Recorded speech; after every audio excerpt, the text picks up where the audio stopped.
Hello MBA aspirants, welcome to MBA 360. We have been doing a lot of videos for selection process to MBA 2026 admissions.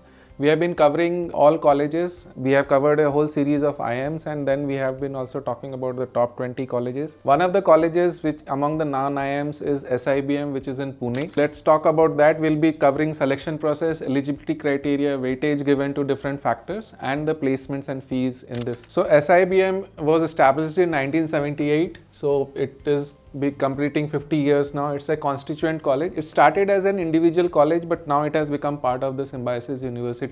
So it's part of as a constituent college of the university now.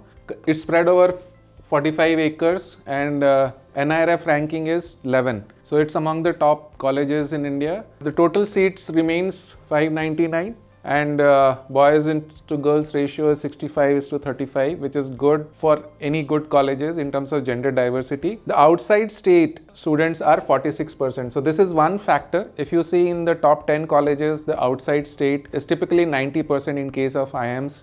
And this is 55% of the students are from Maharashtra. But then even at 46%, it is a good ratio. In terms of faculty is to 45:600 is 1:15, which just meets the AICT requirement. You might have noticed when we have done videos on IIMs and other top colleges, this is in the range of 1:10 or 1:12 for other colleges. Moving on to the placement statistics, this is as per the NIRF data submitted by the college for ranking. The placement has been 100% in all 3 years. There is a lag of 1 year data when we look at the NIRF data. And we show you NIRF data because the NIRF data is more trusted than the data which has been published by the college on their own website. In NIRF, the colleges give this data to the Government of India under an affidavit. So that's more trustworthy. And we have seen in some cases that colleges do tinker with the placement data in terms of median salaries in certain places. But over here we see that in 21-22 the median salary was 21 lakhs, 20.8, moved to 24 lakhs in 22-23, and then it has further moved to 25 lakhs in 23-24. In terms of the highest CTC, it is 53.58 lakh. So this is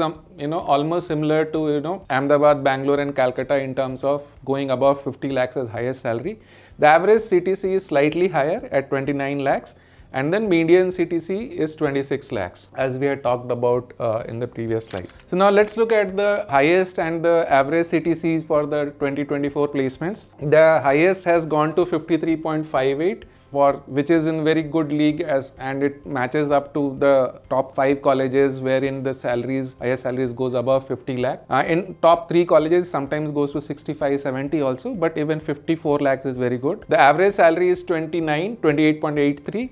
And the median salary as per the institute data is 26. As you had seen, we had mentioned that median salary which is submitted to Government of India for NIRF is 25 lakhs. But on the placement brochure, they are putting 26.04 as their salary. So there is a difference of 1 lakh.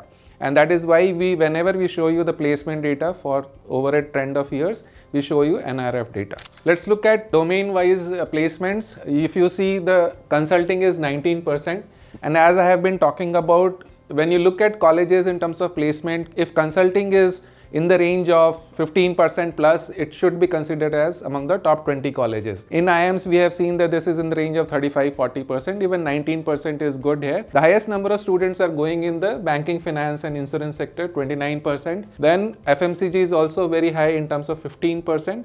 And then manufacturing 12%, because it is based out of Pune. So Pune is a hub in terms of automotive and manufacturing. So that would be a factor in terms of the placements. And if we look at the major companies in consulting, it is Accenture, Capgemini, Accenture Strategy, and then there are conglomerates as CleverTap, Adani, Wilmar and Abbott, who have also taken for consulting roles. In banking and finance, you have Barclays, you have Axis Bank, you have HSBC, NTT Data, then MasterCard, Goldman Sachs, and then also BDO, Converge, Genpact, LTI, Mindtree. Then in FMCG, you have IndiaMart, Pidilite and Zomato. Moving on to manufacturing, you have Indigo, Maruti Suzuki, Reliance, Panasonic and Castrol. In IT and e-commerce, we have Intellect, ITC, Jambori, PhonePe and Hashdin by Deloitte. And then in media telecom, you have Business Next, Ecom Express and Aditya Birla Group. So when we have put companies under different job roles, you would see that ITC appears in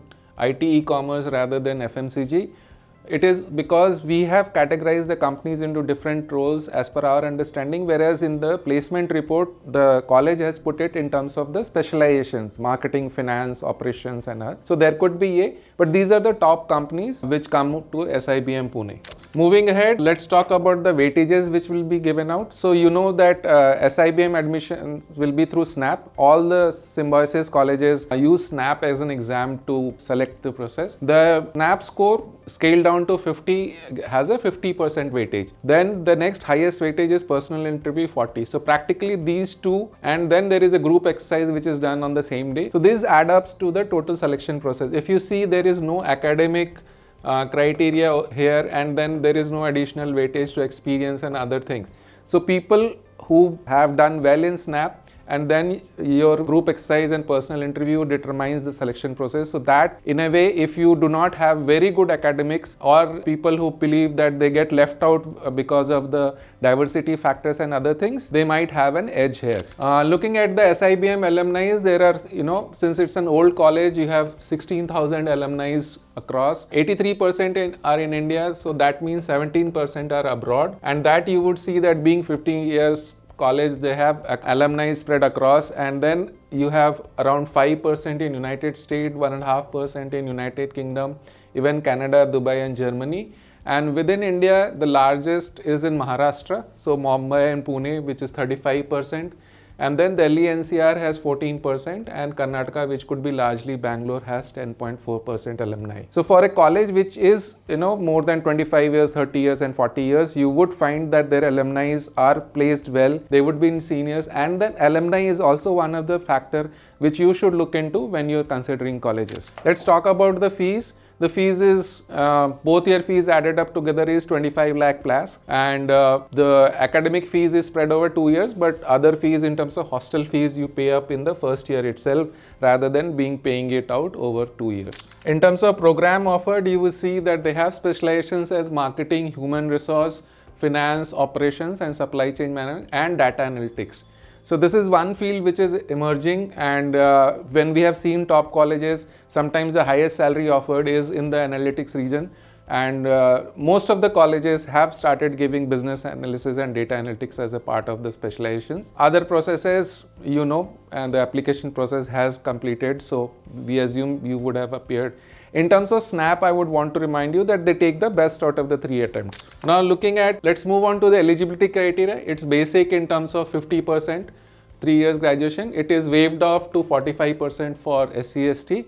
There is a reservation, even being a private college, for scheduled caste 15% and scheduled tribe 7.5% and PWD 3%.